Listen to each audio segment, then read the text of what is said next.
그동안 잘 지냈습니까? 오늘 아침 일찍 떠나서 온다고 정신이 좀 오리가락 하겠네요. 편히 앉으세요.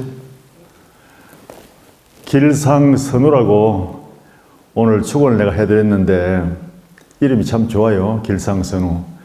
옛날 길상사가 생기기 전에 법정스님께서 법련사에서 가끔 그 선우회라는 분들이 청해가지고 법회를 한 적이 있었습니다.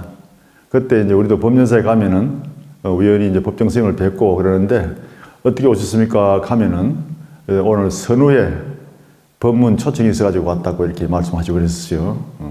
그 선우라는 건 좋잖아요. 착한 벗이라는 뜻인데 우리 불교로 말하면은 법으로 하기도 되고 진리의 벗이라 하기도 하고 착한 벗이라는 것이 참 좋은 거예요. 여러분들 착한 벗이 되십시오 모두 다. 오늘 가가지고 나는 선우의 회원이다 이렇게 생각하시고 송황사에 가서 축원도 했다 이렇게 생각하시고 마음속에 혹시 탐내고 성내고 그런 마음이 일어나더라도 나는 선우 회원이다 이렇게 생각하면 마음이 막 착해져 버리는 거예요. 오늘 여러분들이 오셨으니까 그래도 절에 와서 참배한다는 것은 특히 천년고찰 이런 그 유서 깊은 도량에 또 16국사스님이 배출돼 가지고 우리 불법성 3보 중에서 성보종찰이라고 일컬어지고 있는 이 송광사 오셔서 여러분들이 참배하는 것은 마음속에 공덕을 닦는 거예요. 그리고 옛날 이제 신라시대 때 양지 스님은 여러분처럼 이렇게 뜻을 모아서 올 때는 저 일주문 밖에 나가지고 여러분들을 환영하는 노래를 한 가를 탁 불렀대요. 오늘 나도 하나 불러줄까요?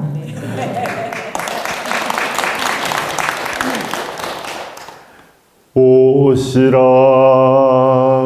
오시라 공덕 닦으러 오시라 서럽디 서러운 인생살이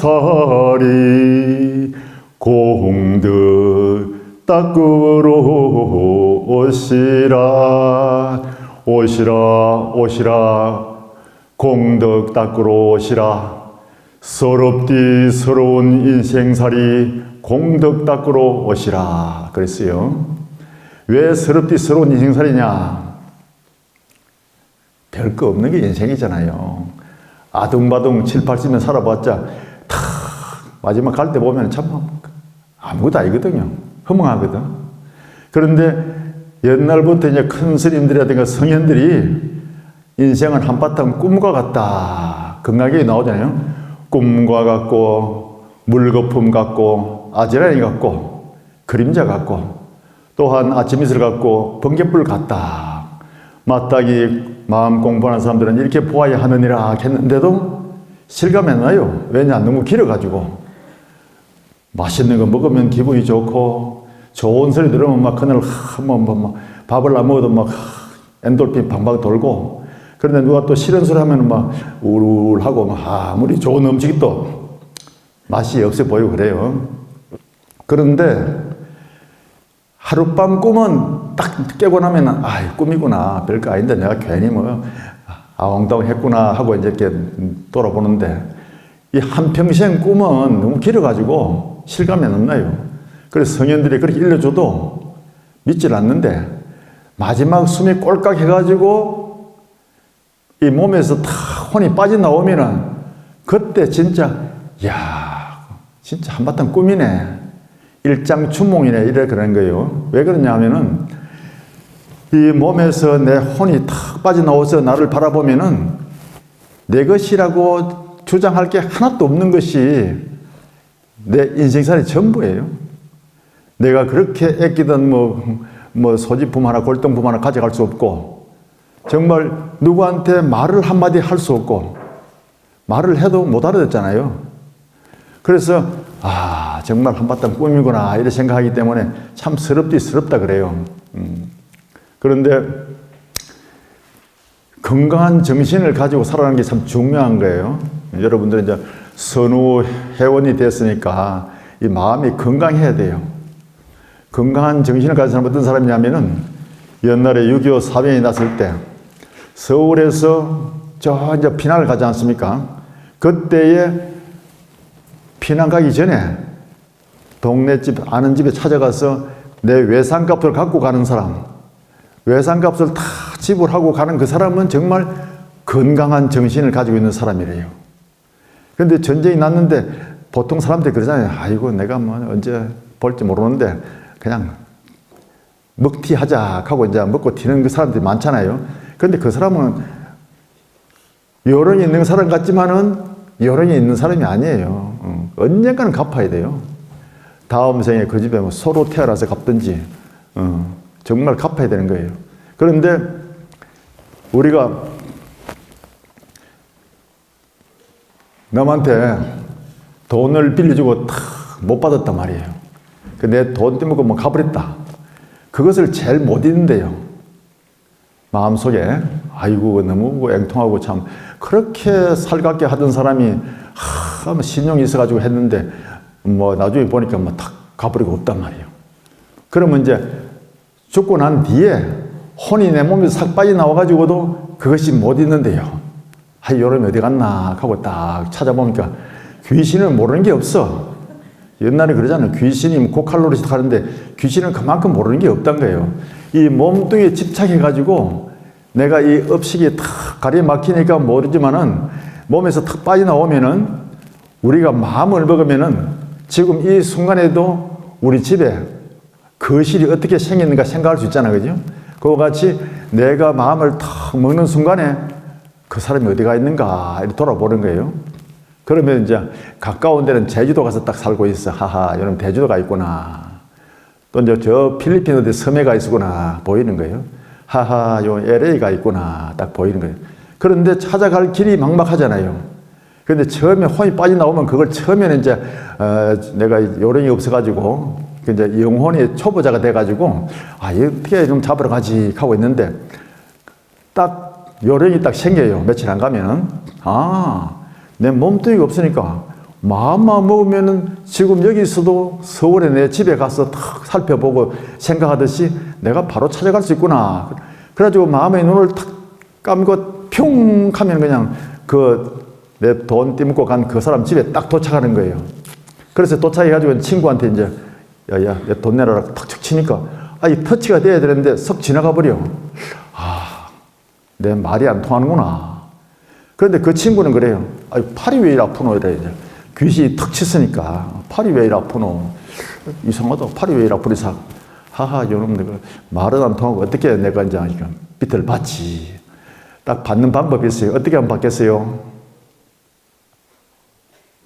퀴즈인데. 꿈에 나타나서 그렇게 해도 되는데, 그것도 둔한 사람은 꿈도 금방 잊어버려요. 그래서 이제 꿈에 나타나기도 하고, 막 집안에 우화도 좀 이렇게 할 수 있는데, 그래도 이 우매한 중생이 알아듣지를 못해. 그래서 딱 방법이 있어요. 그 집에 자식으로 태어나는 거야. 감이 가죠?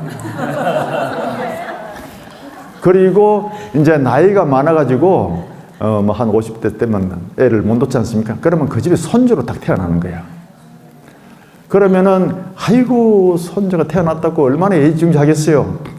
아까운 젖도 먹이고, 사교육비 들어가지고 공부도 다 시키고, 돈 들여가지고 유학도 보내고, 온갖 그 정성을 다 들이는 거예요. 그래가지고 이제 또 결혼을 챙겨가지고 또 이제 한 살림 차려서 탁 내주고 하는데, 그 태어난 사람은 자기가 모르잖아요.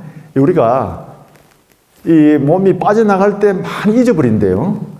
그리고 입퇴할 때, 그 태중에 들어갈 때에, 혼이 이제 들어가서 이제 태아로 탁 들어가서 이제 그 할 때 그때 많이 잊어버린대요. 그리고 다시 태중에서 다시 밖으로 나올 때 그때도 그런 고통과 환경 변화에 의해서 많이 잊어버린대요. 여러분도 그런 게 있잖아요. 근데 멀리 많이 갔다 와서 피곤할 때 되면 막 기억이 가물가물할 때가 있지 않습니까? 많이 잊어버리는데, 그래도 본능적으로 자기 업은 알고 있는 거예요. 그래 이제 어느 정도 이제 다 받아가지고 이자까지 다 받아 먹었다 싶으면은 이제 소홀해지는 거예요. 부모가 찾아가도 별로 왜 왔어요? 아니 지금까지 내가 다 공을 들인 게 얼만데 그렇게 하면 충격을 받잖아요. 그런데 그건 모르면 충격을 받는데 알면은 당연한 일이잖아요. 그럼 왜 왔어요? 하니까 내가 어제까지만 해도 좋았는데 왜 이렇게 냉대하지 싶은데 그거는 자연의 이치에서 인과의 법에 의해서 자연적으로 그렇게 되는 거예요.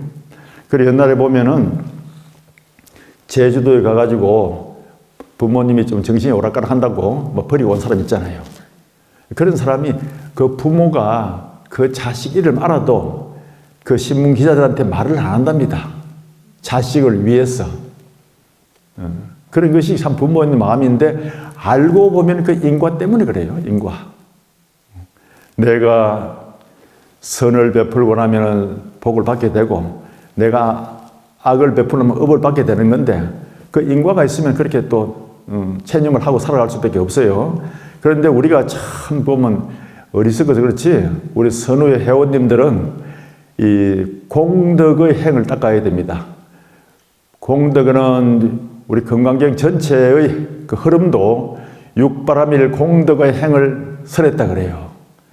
거기 보면 이제 보시하고 지기하고 인욕하고 그 다음에 이제 정진하고 거기서 선정이 생기면 지혜가 나와가지고 부처님 법을 설하고 모든 사람들에게 깨우침을 준다 하는데 그 육바라밀이 공덕의 행인데 제가 며칠 전에 저기 어성 고원사에 그 주지스님이 저하고 지리산 칠불사에서 3년 동안 나가지 않고 우리가 공부를 하자 해가지고 거기서 선방에서 3년 결사를 했던 도반이에요. 제가 좀 후배이긴 하지만은 그 스님이 저보다는 후배이지만은 내가 그 스님이 참 착하고 해가지고 그 스님 절에 가서 많이 쉬고 그랬습니다. 해제하면은.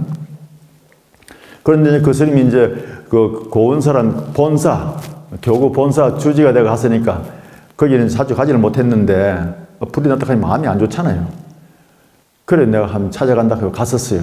가다 보니까 대구를 지나서부터 고속도로 뒤에 모든 산이 다 불에 얼려가지고 시커먼 자국이 군데군데 있어요. 심지어 고속도로 옆에 그 잔디밭 길에도 불이 탁 지나가가지고 검은 재로 다 덮여 있더라고요. 그러니까 그 바람이 센 그 가운데 열흘 동안 탔다 하니까 얼마나 불기운을 많이 먹었겠습니까? 그 발화된 지점이 안평면이라는 곳인데 거기서 14시간 만에 저 동해바다 영덕까지 날아갔대요. 불이 건너뛰어가지고. 그런데 가보니까 산자락에서 내려와서 이 집을 다 태우는데 산자락 밑에 있는 집은 안 탄 집이 있어요. 그런데 저 밭 가운데 있는 집이 불나버렸어. 불이 건너뛰어가지고. 그 솔방울 있잖아요. 그게 불씨를 그렇게 팍팍 튕긴데 이렇게. 그래가지고 막 그 폭죽탄처럼 터지니까 또 거기서 또 발화가 돼가 날아가고 이랬는데 그 안동댐이 굉장히 큰 댐이에요. 근데 불이 그 안동댐을 휙 건너가지고 넘어갔다는 거예요. 그러니까 여러분 뭐 도로 이렇게 냈다 해가지고 안심할 게 절대 아니에요. 그런데 그 동네가 다 불 타버렸는데 그 중에 안 탄 집이 있어요 또. 그래서 스님들이 가면서 참, 야, 저 집은 어떻게 살아남았나 하고 그랬었는데 옛날부터 성현들이 말씀했습니다. 육바라밀 공덕의 행을 잘 닦은 사람은 삼재를 피해간다 그랬어요. 삼재가 뭡니까? 불의 화재로 인해서 큰 재앙을 입는 것이 불기운.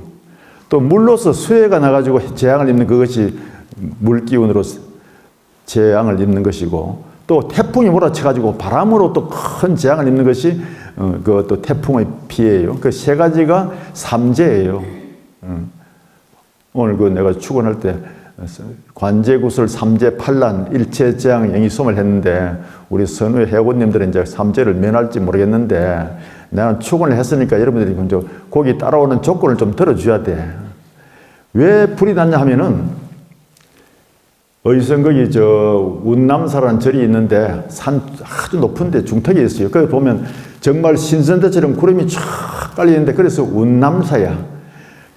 그 산 넘에 두 산을 넘어서 묘지를 태웠대요. 그런데 왜 묘에 가서 그 불을 태우고 했냐면은 거기 그 묘의 주인이 얼마 전에 돌아가신 여인인데 그 남편 된 사람이 이제 재혼을 했어요. 재혼을 했는데 뭐가 일이 잘 안 풀려. 그래 무당한테 가서 물어보니까 무당이 그 본 처음에 그 부인한 묘에 가가지고 뭐 옷을 한 벌 태워가지고 고사를 지내라 이렇게 했대요. 그러니까 그 집 가족들이 다 가서 이제 그 본 부인 그 돌아가신 영가한테 잘 봐주세요 하고 이제 비는 식으로 가서 이제 고사를 지내고 했던가 봐요. 그런데 그 무당이 그렇게 해서는 안 되거든요. 차라리 그 사람이 그 법칙을 안다 하면은 그 돌아간 영가를 위해서 정말 무료 급식소에 가가지고 돈을 좀 기부를 해가지고 그 가난한 사람들이 음식을 먹도록 제공해두던가 또 그 동네에 가가지고 또 아픈 사람이 있으면 병원에 가는 병원비를 좀 도와준다든가 이렇게 정말 눈에 보이고 현명하게 보시를 하고 베풀었더라면 그 덕으로 그 여가는 좋은 데 가는 거예요. 그런데 그렇게 뭐 구슬하고 부탁거리를 해가지고 그 영가가 좋은 데 가기를 바라고 하다가 보니까 아니 결국 그 불 태운 것이 휙 붙어가지고 그냥 바람에 그냥 붙으니까 그냥 뭐 엄청 많이 큰 피해를 입었잖아요. 그러니까 그게 다 어리석음에서 오는 거예요. 그 원인이 어디냐? 영가한테 복을 좀 지어주면 되는 거거든요. 우리나라에서는 이제 제사를 지내고 뭐 돌아가시고 난 뒤에 49제 천도제도 하지만은 원래 부처님 법에서는 그런 게 없었어요. 없고 어떻게 하느냐? 아버지나 어머니 기일이 되면은 절에 와가지고 이렇게 둘러보고 어떤 뭐 벽이 기와장이 무너졌다든가 좀 담이 무너졌다든가 그러면은 주의심한테 묻는답니다. 스님 저거 복구해야 안 됩니까? 복구했다고. 저 복구하는 경비 얼마 좀 듭니까? 한 100만 원 들 거라고. 아 그래요. 그러면 앞으로 며칠 후에 우리 아버님 기일인데 아버님의 돌아가신 그 이름으로 저 복구를 해 주십시오 하고 시주를 한대요. 그러면은 그 복으로 아버님은 더 좋은 영계로 간다고 믿는다는 거예요. 그것이 복 짓는 방법이에요. 그러면 이제 우리가 봤을 때 거기 그 남자가 새로 재혼을 해가지고 본 부인한테 복을 지주러 가면 가서 그 옷 태워주고 뭐 그 무덤에서 고사 지낼 게 아니라 정말 현명하게 부처님 법대로 정법을 따라서 절에 와서 참 불공을 잘해주든가 뭐 아니면 천도제를 잘해주든가 아니면 또 이제 무료 급식소 같은 데 가서 동네 사람들한테 음식을 좀 제공해주라고 이렇게 또 그 희사를 하든가 이렇게 했으면 정말 그 영가도 좋고 그 집도 더 잘 됐을 거 아니에요. 그 개인적인 그런 그 사소한 그런 걸 해가지고 그 뭐 고사 지내고 뭐 옷까지 하나 태워준다 해가지고 마음이 풀어지겠습니까? 안 그래요? 그렇지 않습니다. 부처님께서는 이제 얼마 있으면 이제 부처님 오신 날이지 않습니까? 부처님께서는 6년 동안 고행해가지고 도를 탁 깨닫고 난 후에 첫 사자후가 뭔가 여러분 알고 계십니까? 부처님이 도를 깨닫고 난 첫 사자후 외침이 뭔가 절에 많이 다니고 그동안 이제 쉽게 말하면 절밥도 많이 잡쌌으니까 그런 걸 알고 있을 텐데 뭐 알아도 말씀을 안 하는 것 같기도 하고 긴가민가 하기도 하고 그런 것 같아요. 보니까 부처님이 처음에 탁 도를 깨닫고 나니까 너무도 정말 가력한 그런 마음속에 진리의 그걸 갖다가 발견했었어요. 그래서 부처님이 외쳤습니다. 참으로 놀랍고 기특하구나. 일체 중생이 다 열애의 지혜와 특성을 갖추고 있구나. 다만 번뇌와 망상의 구름이 덮여 있어가지고 그것을 보지 못하는구나. 그랬습니다. 그래서 그것을 깨우쳐 주려고 45년 동안 맨발로 다니면서 전도의 길을 다녔던 거예요. 그렇게 이제 부처님이 다 다니지 못하니까 또 이제 공부를 가르치고 마음 수행을 해가지고 어느 정도 경지에 오른 비구 제자들에게 이제 해적하면 전도의 길을 떠나라 했지 않습니까? 비구들아, 전도의 길을 떠나거라. 두 사람이 같은 길을 가지 말라. 비구들아, 중생의 이익과 안락을 위해서 법을 설하라. 처음도 좋고 중간도 좋고 끝도 좋은 의미와 문장을 갖춘 법을 설하라. 이렇게 하면서 이제 인도 그 인연 닿는 곳곳마다 다 법을 설하고 해서 깨우침을 줬던 거예요. 그것이 흘러가지고 우리 서울까지 오고 길상사까지 오고 또 성황사까지 오게 됐습니다. 그 부처님의 저으신 언덕을 늘 마음속에 기려야 됩니다. 그리고 부처님께서는 마지막 열반에 드실 때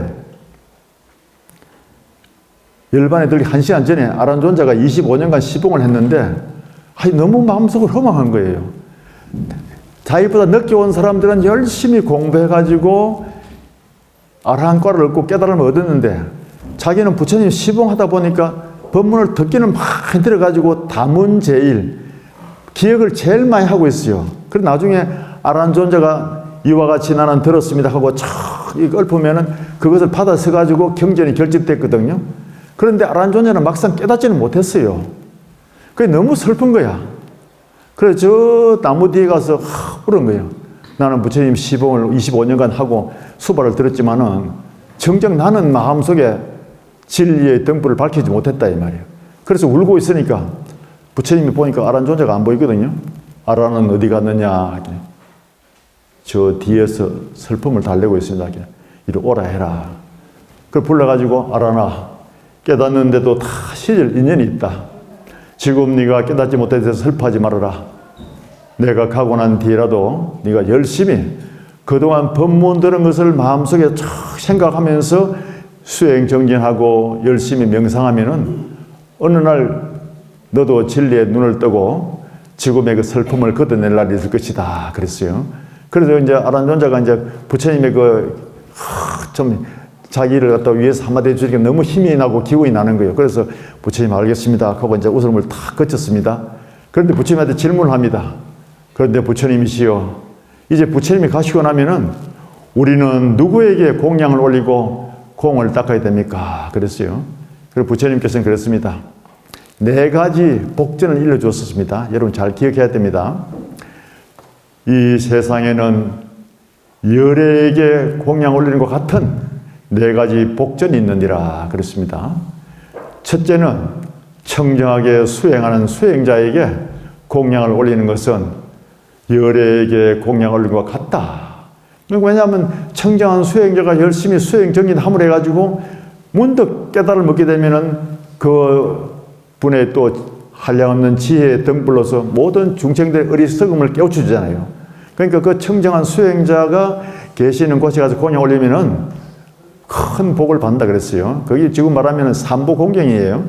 부처님을 모시고 부처님의 가르침을 펴고 수행하는 스님들이 계시는 도량에 가서 그렇게 공을 드리고 공양을 올리면은 큰 복을 받는다 그랬어요.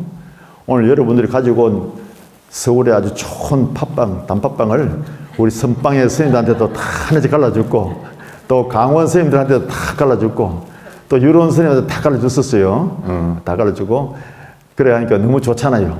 그런 것이 부처님한테 올리는 공양, 청정한 수행자에게 올리는 공양 같은 거예요. 그리고 두 번째는 부모님을 잘 모시는 것은 부처님을 잘 모시는 것과 같은 버금가는 복을 받는다 그랬었어요. 아직 부모님이 살아계시는 분 손들어 보세요. 아이고, 아직 많이 복을 찍을 기회가 있네요. 그리고 부모님이 살아계실 때는 참 잘해드리십시오. 잘해드림으로 해서 그 한량없는 복을 짓는 거예요. 오늘 가시면서 전화도 하시고 맛있는 사다 가지고 찾아가기도 하고 그래 하십시오. 정말 그래요. 부모님 돌아가시고 나면은 아무리 내가 마음속에 하고 싶어도 하지 못해요. 그래서 옛날에 부모 언유교에 보면 그렇습니다. 이 세상에 가장 큰 부자는 누구인가? 부모님이 살아계시는 사람이 가장 큰 부자이네. 부모님이 살아계시면은 그 마음 넉넉한 것이 어디 비하겠는가? 그랬었어요. 부모님을 잘 섬기십시오. 부모님을 잘 섬기는 것은 부처님을 잘 섬기는 것과 같은 버금가는 복을 받는다 그랬어요. 그리고 세 번째는 병든 사람을 잘 구제해 줘가지고 치료해서 낫게 해가지고 또 그 사람이 열심히 좋은 일을 하다가 또 다른 사람이 병들고 아픈 사람 보면 또 그 사람이 도와주게 되고 그 사람이 또 촥 이렇게 해주게 되면은 선행을 닦게 한다 하면은 그것이 또 불보살님, 제불보살님께 공양을 올린 것과 같은 복을 받는다 그랬어요. 그게 얼마나 참 좋습니까? 내가 어떤 사람을 탁 병을 고쳐주니까 그 사람이 너무 마음속에 고마운 거야. 나도 다른 사람들에게 아픈 사람이 있으면 병을 고쳐주는 그런 참 선업을 닦아야겠다 이렇게 생각하면 그 사람이 또 착 자립해 살다가 또 주위에 있는 사람 또 병이 나면 또 도와주고 또 그 사람이 또 그렇게 하게 되면 이 세상이 다 평화로워지고 맑아지고 정말 좋아지는 거예요. 그 다음에 이제 네 번째는 이 세상에서 음식을 제대로 먹지 못해서 배를 굶고 그렇게 골고 있는 사람한테 음식을 제공해 줘가지고 그 사람의 생명을 이어주는 것은 제물보살님에게 공약 올린 것 같은 큰 복을 받는다 그랬어요. 그 여러분께서는 이제 주위에 보면 안 보이잖아요. 근데 또 찾으면 또 있어요. 그런 사람들한테 알게 모르게 탁 도움을 주는 거예요. 이렇게 도움을 준 그것이 정말 참다운 불공인 거예요. 물론 여기 이제 절에 와서 이제 뭐 불전하며 이렇게 공을 드리고 또 불공을 하고 이래 하는 것도 우리 스님들이 수행하는데 다 이렇게 또 하고 또 우리 스님들도 무료 고식 사는 데도 많이 도와주고 그럽니다. 그것도 우리 불교 그 재단에서 또 복지관을 또 위탁받아가지고 운영하는데 이렇게 그래요. 그래서 거기서도 와가지고 고향비도 많이 싣고 가서 급식을 그렇게 해주고 그럽니다. 그런 것을 찾아서 하기도 하고 또 모르면은 또 각자 알아서 가지고 그 지역에 그런 사람이 있어요. 그래가지고 그 사람을 도와주면 그게 또 큰 복이 되는 거예요. 제가 이제 옛날에 서울에 약수함이라는 절이 있는데 거기 갔더니만 평소에 인사하고 이렇게 이제 같이 차도 마시고 하던 그런 집이었어요. 그 어떤 분이 이제 남편이 돌아가셨어요. 그 부인이 절에 오셔가지고 인사를 하면서 스님 보험 하나 들어주세요 그래요. 이제 보험 설계사 됐는가 봐.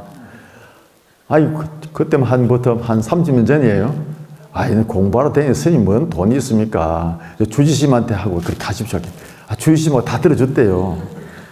아이 그래 내가 가만히 생각하니까 내가 뭐 보험 들을 그런 건 처음 들어본 얘기고 보험 들을 사준 거 아닌데 싶은데 가만히 자고 생각하니까 꿈속에 생각나는 것이 옛날에 성현들이 과부와 노약자는 달 도와주라 했는데 내가 스님이 돼가지고 야 모른 척하면 이거 내가 이거 안 되겠다. 마음이 계속 양심에 갇혀있다 안 되겠다. 그 다음에 이제 그 보살님 또 올라왔길래 보살님 이리 오십시오. 그 제일 그 싼 게 얼마요? 하기는 30만짜리래요. 30만짜리 싼 게 아닌데 내 행편을 보니까 30만짜리 때리면 되겠다 싶어가지고 30만짜리를 탁 맡기는 것 같아요. 아, 그러냐고. 그럼 한 달에 30만원씩 이제 내가 이제 이렇게 지불해주는 것이 돼서 이제 그 3년을 했었어요. 그래서 3년을 해가지고 딱 했는데 나중에 찾을 때 보니까 한 200만 원 이렇게 되더라고요. 그랬는데 우체국에 정기예금 회원보다 못해. 그래서 내가 보살님 우체국이 저금 회원보다 못하네요 했더만 스님 그 대신 제가 덕보잖아요 하더라고. 그 머리가 띵 해가지고 아차 내가 이 말을 실수했구나. 그렇습니까? 그래 1200을 찾아왔는데 목돈에 쓸 일이 없는 거예요. 그래 가만히 이거 어떻게 해야 되느냐. 그래서 내가 이제 이거는 내가 쓸 일이 아니고 좋은 일을 새겼다 싶어가지고 여기 돌아오는 가로등이 이제 그때 없었어요. 그래가지고 가로등 세우는데 그때 밤 이게 태양광으로 세우는 가로등이 하나에 70만짜리를 세워놓으면 새벽까지 불이 탁 들어오는 게 있었어요. 그걸 몇 군데에 탁 설치하고 또 이제 우리 선방에 자복이 없어가지고 자복을 또 이제 다 가는데 거기 또 한 300만 원 들고 또 나중에 한 300만 원 남았어. 이리저리 하고 보니까. 그래서 송강면에다가 면장한테 전화를 했어요. 송강면에 그 부루 가정 있지 않습니까? 소녀 가장 그런 가족들이 얼마나 되느냐 하기는 한 30명 된대요. 그러냐고. 그래서 그 사람들한테 한 10만 원씩 도와주면 도움이 됩니까? 하기는 스님 도움이 됩니다. 국가에서는 뭐 살을 주는데 걔들이 공부하고 싶은데 학용품을 사야 되고 책을 사야 되는데 시골에서 10만 원 주면 큰 도움이 된다는 거예요. 그러면 우리 송황사로 한번 다 데려오십시오.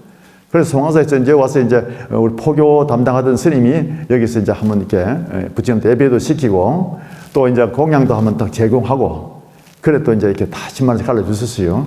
그러니까 1200만 원이 다 나갔어요. 너무 기분이 좋은 거야. 그렇게 해서 복을 짓는 것 같이 내가 이런 얘기 왜 하느냐면은 여러분들도 그런 마음을 묻고 도와주는 일을 하면은 또 그런 길이 보여요. 그렇게 하면 참 좋지 않습니까? 그렇게 하는 것이 참 좋은데 부처님께서는 그랬습니다. 그래서 처음에 청정한 수행자에게 공양 올리는 것, 그건 삼보에 공개하는 한 가지입니다. 두 번째는 부모님에게 효도하는 것, 세 번째는 병든 사람을 잘 구제해가지고 그 사람이 병을 낫고 다시 사회의 일원이 돼가지고 열심히 좋은 일을 하면서 또 어려운 사람을 도와줄 수 있도록 그렇게 애를 베푸는 것. 네 번째는 정말 음식이 없고 먹을 것이 없어서 배를 굶는 사람이 있으면은 그 사람에게 음식을 제공해주고 기운을 내도록 탁 도와줘가지고 그 사람이 또다시 힘을 내가지고 사회의 일원이 돼가지고 자기도 선행공덕을 닦을 수 있는 그런 마음을 낼 수 있도록 그렇게 탁 길을 열어주는 것.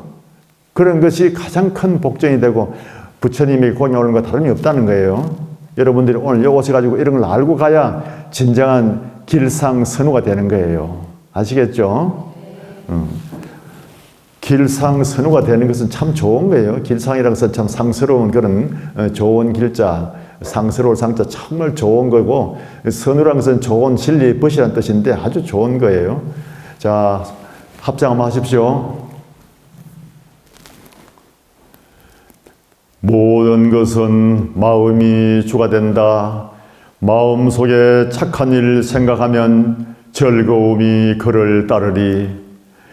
형체를 따라가는 그림자처럼 모든 것은 마음이 주가 된다.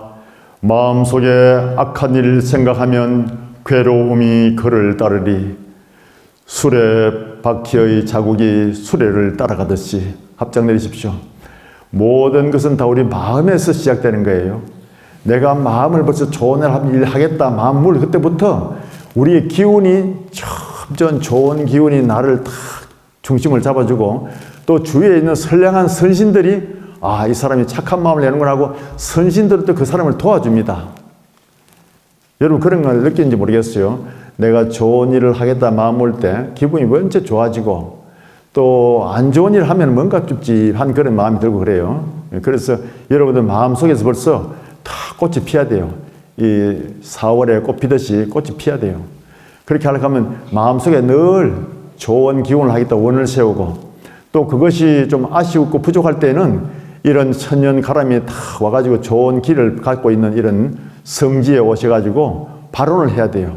원력을 세워야 된다고요. 원력을 세우는 사람은 절대 그 기도가 헛되지 않습니다. 마음속에 원력을 세우고 기도하는 사람은 절대 그 인생이 허망하지 않아요.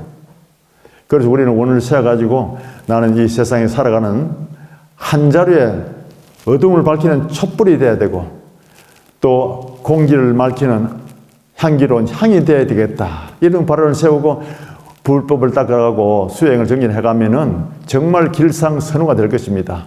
아시겠죠? 옛날 법정 스님하고 같이 어디 저 갈 때 법정 스님한테 제가 이랬어요. 차 타고 이제 저기 대우조선하고 부산 KBS 홀에 법회를 가는데 제가 모시고 간 적이 있습니다. 차 타고 지루하잖아요. 그래서 내가 이제 법정 스님 앞에서 자 앉아가다가 스님, 제가 그 수타니 바타에 나오는 스님 그 경전을 보고 번역한 것을 보고 내가 노래를 하나 지었습니다. 한 불러도 되겠습니까? 하기는 불러보라 하더라고. 그래서 내가 이제 노래를 하나 착 불렀어요. 소리에 놀라지 않는 사자와 같이 그물에 걸리지 않는 바람과 같이 진흙에 물들지 않는 연꽃과 같이 무소의 뿔처럼 혼자서 가라. 소리에 놀라지 않는 사자와 같이 그물에 걸리지 않는 바람과 같이 진흙에 물들지 않는 연꽃과 같이 무소의 뿔처럼 혼자서 가라. 이래 턱 하고 내가 눈치를 딱 봐서 이렇게 가만히 있더니만 나도 그 개성을 제일 좋아한다 하더라고요. 그런데만은 그 개성은 8만 대장경의 핵심을 다 함축하고 있다는 거예요. 그리고 자기 중심을 잡고 살아가는 그것이 부처님의 가르침이고, 자기 중심을 잡고 살아가면은 탐내고 성내고 어리석은 그런 삼독심에 빠지지 않는 거예요. 정말 자기 중심을 잘 잡고 살아가는 것이 이 시대나 옛날이나 또 미래에 가서도 똑같이 중요한 거예요. 그러니까 여러분께서도 오늘 오셨으니까 길상 선우께서는 자기 중심을 잡고 무술항상 콧불수를 말합니다. 콧불수의 뿔처럼 어젓하고 당당하게 자기답게 자기 모습을 탁 가지고 그렇게 선행 공도 닦으면서 잘 살아가기를 바라겠습니다. 여기서 마치겠습니다.